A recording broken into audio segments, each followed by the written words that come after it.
हम्म। अगर आप चाहें तो इस मेज़ पे आ सकते हैं, जगह काफ़ी है।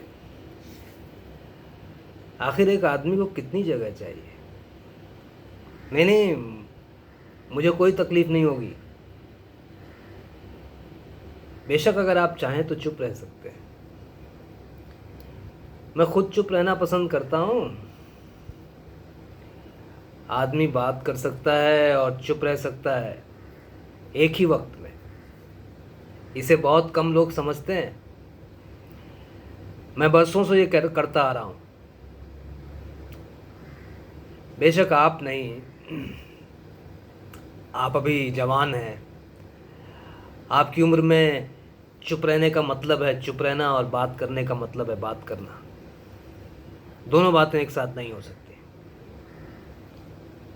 अरे, आप छोटे मग से पी रहे हैं।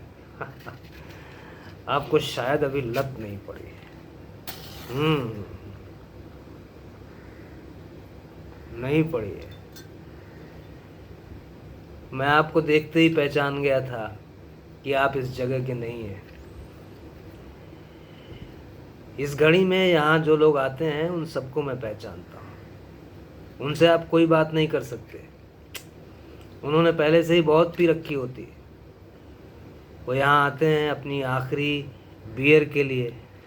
हाँ, जब दूसरे पब बंद हो जाते हैं और वो कहीं और नहीं जा सकते।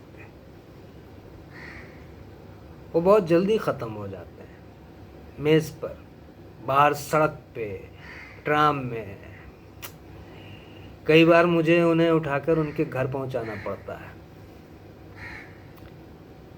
बेशक अगले दिन वो मुझे पहचानते भी नहीं है।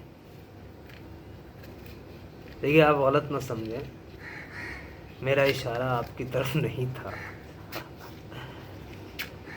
मैंने आपको पहली बार देखा है।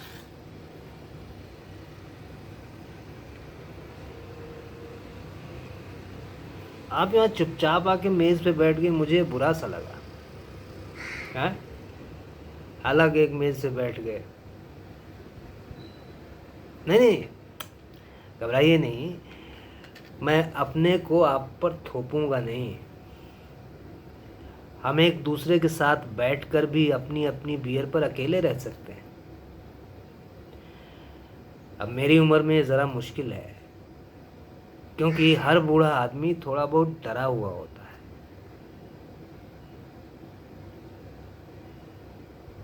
धीरे धीरे, गरिमा के साथ बूढ़ा होना बहुत बड़ा ग्रेस है। हर आदमी के बस का नहीं है। वो अपने आप नहीं आता। बूढ़ा होना एक कला है जिसे काफ़ी मेहनत से सीखना पड़ता है।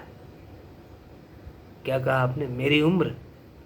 हाँ, ज़रा अंदाज़ा तो लगाइए। अरे नहीं साहब, आप मुझे ना खुश करने की कोशिश कर रहे हैं। हालांकि आपने मुझे खुश तो कर दिया है। और अपनी इस खुशी को मनाने के लिए मैं एक बियर और लूं तो आपको कोई एतराज़ तो नहीं होगा? और आप नहीं लेंगे?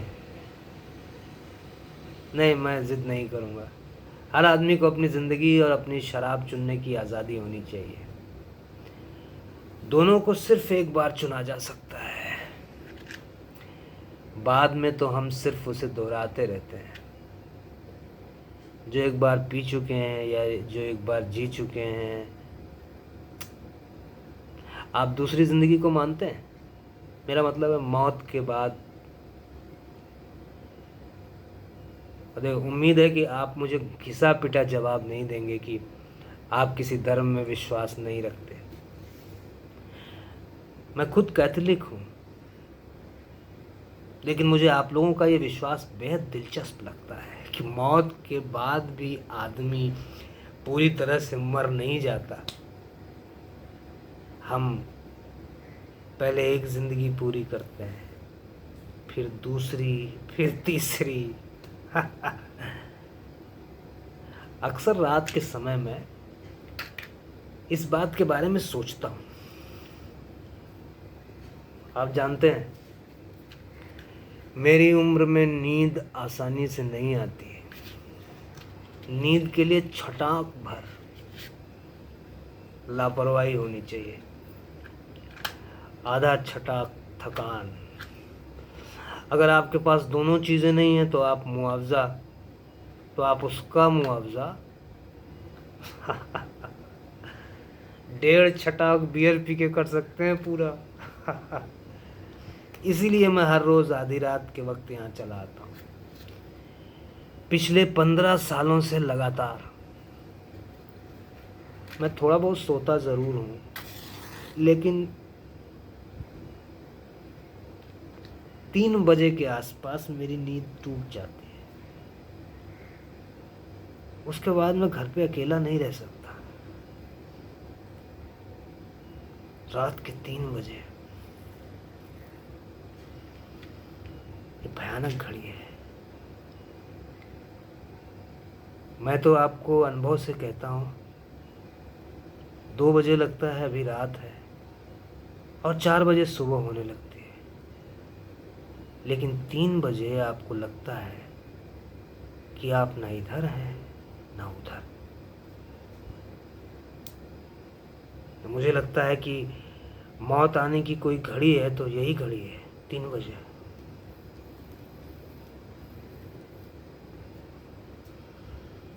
क्या कहा आपने? नहीं जनाब, मैं बिल्कुल अकेला नहीं रहता।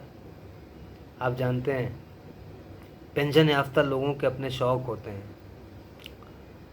मेरे पास एक बिल्ली है, बरसों से मेरे पास रह रही है। अब ज़रा देखिए, मैं यहाँ बियर पीते हुए आपसे लंबी चौड़ी बातें कर रहा हूँ, उधर वो मेरे इंतज़ार में दरवाजे पे खड़ी होगी। आपके बारे में मुझे मालूम नहीं, लेकिन मुझे ये ख्याल काफ़ी तसल्ली देता है कि कोई मेरे इंतज़ार में बाहर सड़क पे आंखें गड़ाए बैठा है। मैं ऐसे लोगों की कल्पना नहीं कर सकता जिनका इंतज़ार कोई नहीं कर रहा हो, या वो खुद किसी का इंतज़ार ना कर रहे हो। जिस वक्त आप इंतज़ार करना छोड़ देते हैं, उस वक्त आप जीना भी छोड़ देते हैं। बिल्लियाँ काफ़ी देर तक और बहुत सब्र के साथ इंतज़ार कर सकती हैं। इस लिहाज से वो औरतों की तरह है, लेकिन सिर्फ इस लिहाज से नहीं, औरतों की तरह उनमें अपनी तरफ खींचने और आकर्षित करने की असाधारण ताकत रहती है। डर और मोह दोनों ही। हम अकेले में उन्हें देख के बंधे लूटे से खड़े रहते हैं। क्यों? डर आपको कुत्तों या दूसरे जानवरों से भी लगता होगा, लेकिन वो निचले दर्जे का डर है। आप एक और किनारा करके चले जाते हैं तो कुत्ता दूसरी ओर किनारा करके चला जाता है। उसे डर लगा रहता है कहीं आप इस पर बेईमानी ना कर बैठें, और आप इसलिए सहमे से रहते हैं कि कहीं वो आँख बचाकर आप पे झपट ना पड़े। लेकिन उस डर में कोई रहस्य, कोई रोमांच, कोई संभावना नहीं है, जैसी बिल्ली या सांप देखने से पैदा होती है। सच बात है, ये मैं अपने एक्सपीरियंस से कह रहा हूँ। बिल्ली को औरतों की तरह आप आखिर तक सही नहीं पहचान सकते, चाहे आप उसके साथ सालों से रह रहे हो। इसलिए नहीं कि वो खुद जानबूझ के कोई चीज़ छिपाए रखती हैं, बल्कि खुद आप में इतना हौसला नहीं होता कि आप आखिर तक उनके भीतर लगे दरवाज़ों को खोल सकें। आपको ये बात ज़रा अजीब नहीं लगती कि ज़्यादातर हमें वही चीज़ें अपनी तरफ खींचती हैं जिनमें थोड़ा सा आतंक छिपा रहता है। अगर आप बुरा ना माने तो मैं एक बियर और लूँगा, कुछ देर में पब बंद हो जाएगा और फिर सारे शहर में सुबह तक एक बूंद भी दिखाई नहीं देगी। आप डरिए नहीं, मैं पीने की अपनी लिमिट जानता हूँ।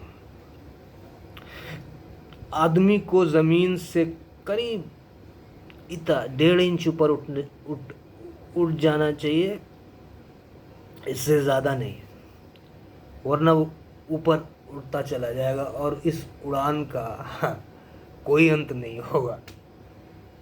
हैं? क्या होगा? इस उड़ान का अंत होगा भी तो फिर पुलिस स्टेशन में, किसी नाली में, जो कोई बहुत मज़ेदार चीज़ नहीं है। हाँ।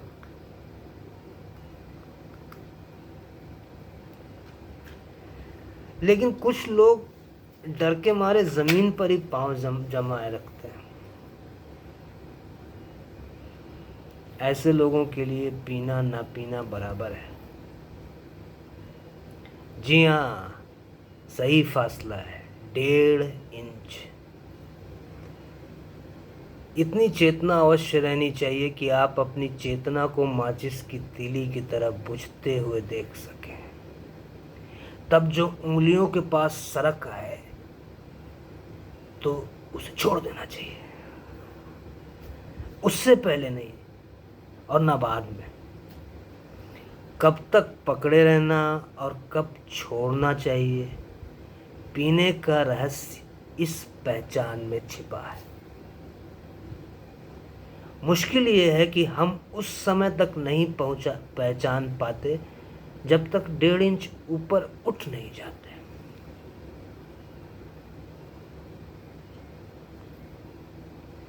और फिर वो किसी काम का नहीं। शायद आप ये बात सुन के हंसेंगे कि पहचान तब आती है जब हम पहचान से परे चले जाते हैं। मुझे बुरा नहीं लगेगा आप हंसकर अगर मेरी बात को टाल दें। मैं खुद कभी कभी कोशिश करता हूँ कि इस आशा के साथ रहना सीख लूँ कि कई चीज़ों को ना जानना ही अपने को सेफ रखने का रास्ता है। आप धीरे धीरे इस आशा के साथ रहना सीख लेते हैं, जैसे आप अपनी बीवी के साथ रहना सीख लेते हैं। एक ही घर में बरसों तक, हालांकि एक संशय बना रहता है कि वो भी आपका खेल खेल रही है।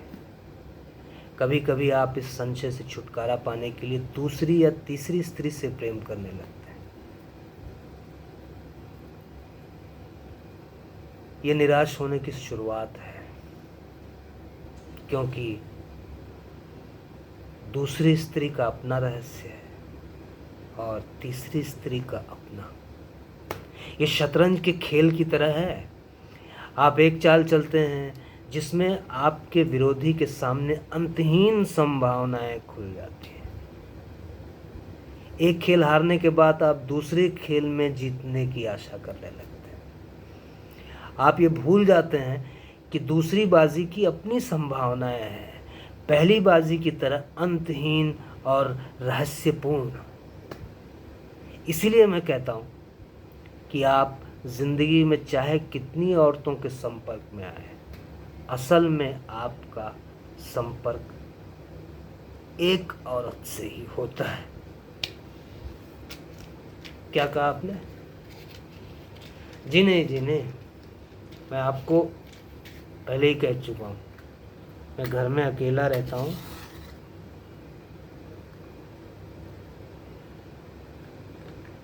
अगर आप मेरी बिल्ली को छोड़ दें,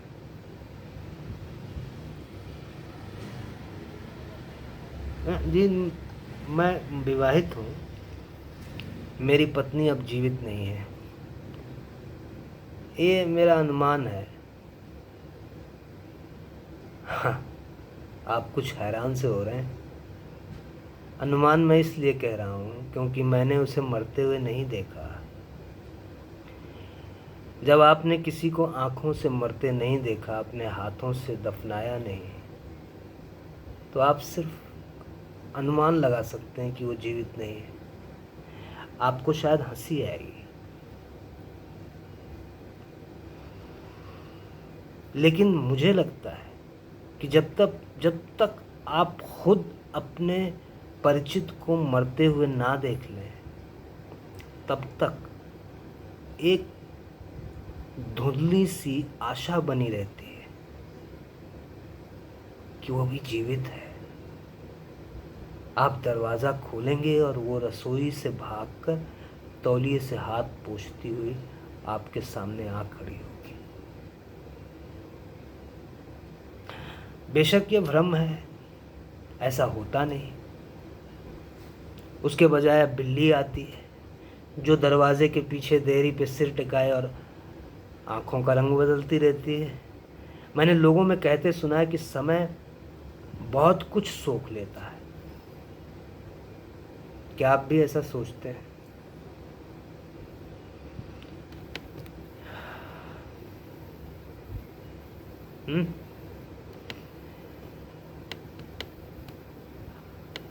मुझे मालूम नहीं,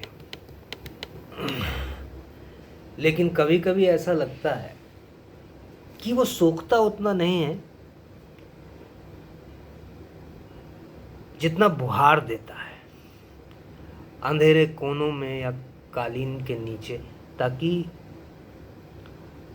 बाहर से दिखाई ना दे। लेकिन उसके पंजे हमेशा बाहर रहते हैं। किसी भी अनजानी घड़ी में वो आपको दबोच सकते हैं। शायद मैं भटक रहा हूँ। बियर पीने का एक यही सुख है, आप रास्ते से भटक जाते हैं और चक्कर लगाते रहते हैं एक ही दायरे में, एक ही दायरे के इर्द गिर्द, राउंड राउंड। आप बच्चों का वो खेल जानते हैं, जब वो दायरा बना के बैठ जाते हैं, सिर्फ एक बच्चा रुमाल के लेकर चारों तरफ चक्कर लगाता है। आपके देश में भी खेला जाता है। वाह, देखिए ना, हम चाहे कितने ही अलग क्यों ना हो, बच्चों के खेल हर जगह एक जैसे होते हैं।